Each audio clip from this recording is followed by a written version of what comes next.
Warahmatullahi wabarakatuh. Nah, kali ini kita akan melanjutkan mempraktekkan analisis regresi linear berganda atau multiple linear regression dengan dua prediktor pada menggunakan Jamovi ya. Nah, pertama tentu saja kita menginput datanya. Teman-teman bisa langsung mengcopy paste atau bisa juga teman-teman melakukan import ya dari data yang sudah teman-teman simpan di komputer masing-masing. Nah, kemudian yang kedua yang perlu kita lakukan adalah kita menyesuaikan variabelnya. Mohon maaf.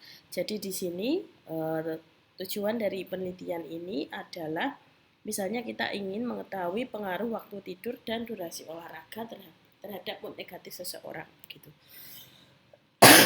Ya, di sini kita beri nama untuk variabelnya apa dan kemudian kita identifikasikan jenis skalanya apa.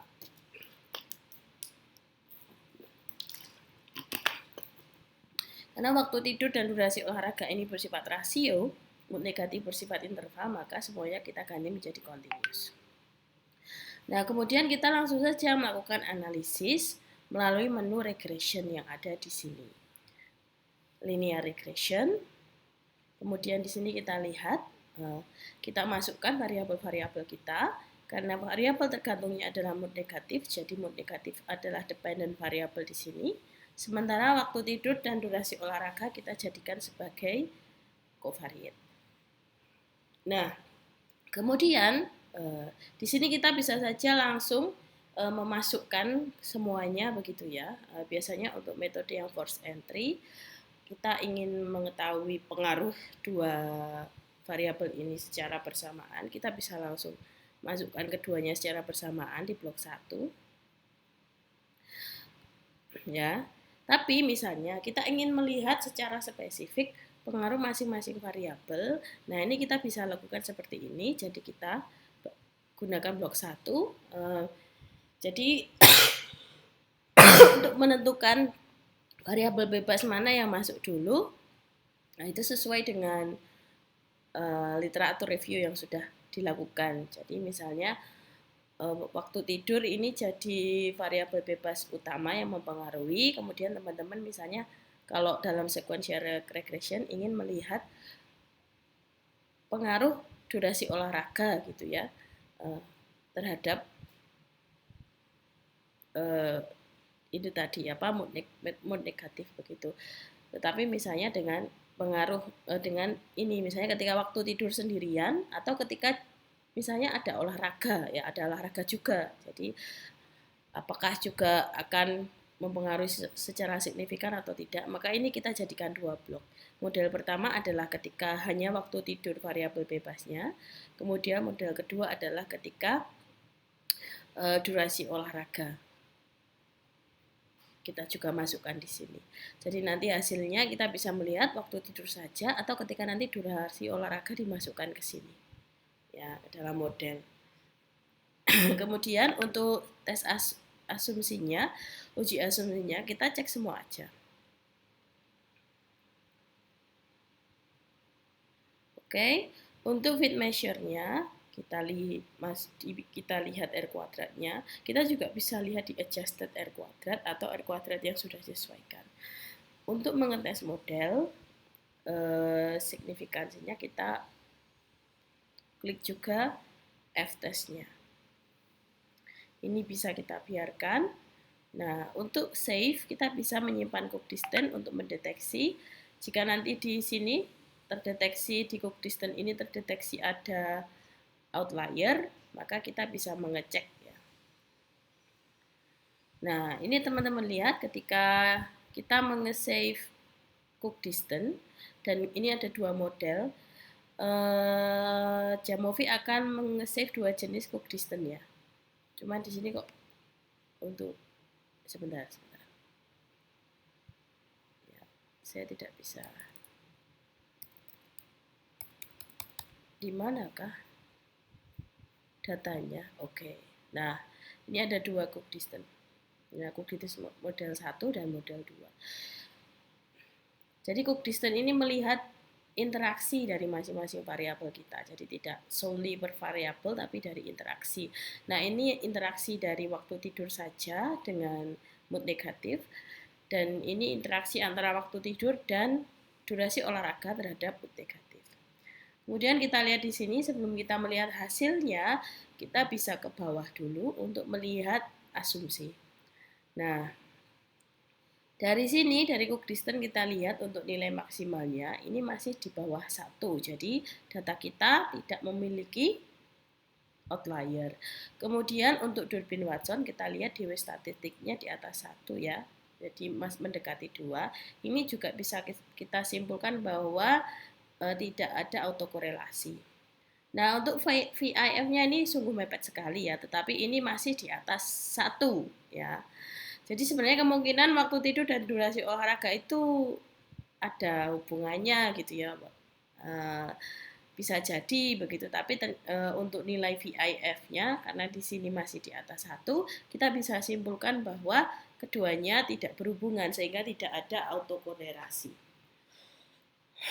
Untuk normality kita bisa lihat dari QQ-plot bahwa titik-titiknya ini dia mendekati garis linearnya sehingga kita bisa simpulkan tidak ada bahwa residual variabel outcome kita dia bersifat normal.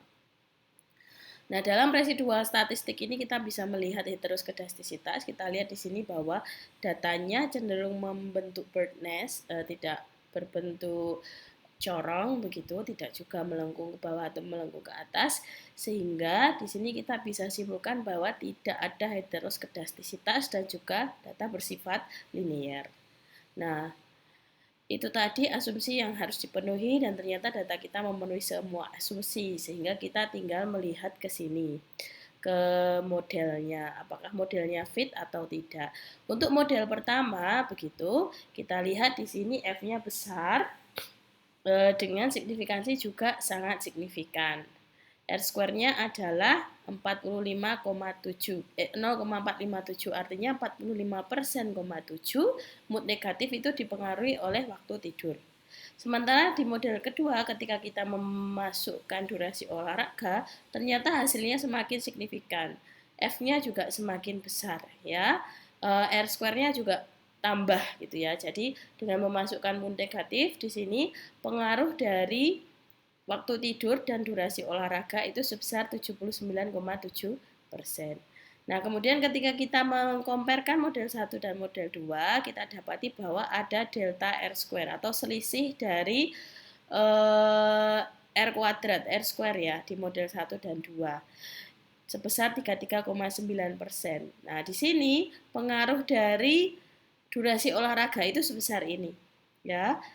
Dengan pengaruhnya juga dia signifikan ya, ketika dia sendirian dia memberikan pengaruh sekian. Oke. Nah, kemudian untuk koefisiennya kita bisa lihat di sini. Jadi nanti yang dimasukkan di rumus adalah intercept untuk menjadi A, kemudian waktu tidur adalah B1, durasi olahraga adalah B2. Ini untuk model 2 ya, rumus prediksinya seperti ini. Jadi tinggal kita masukkan Y sama dengan 141,78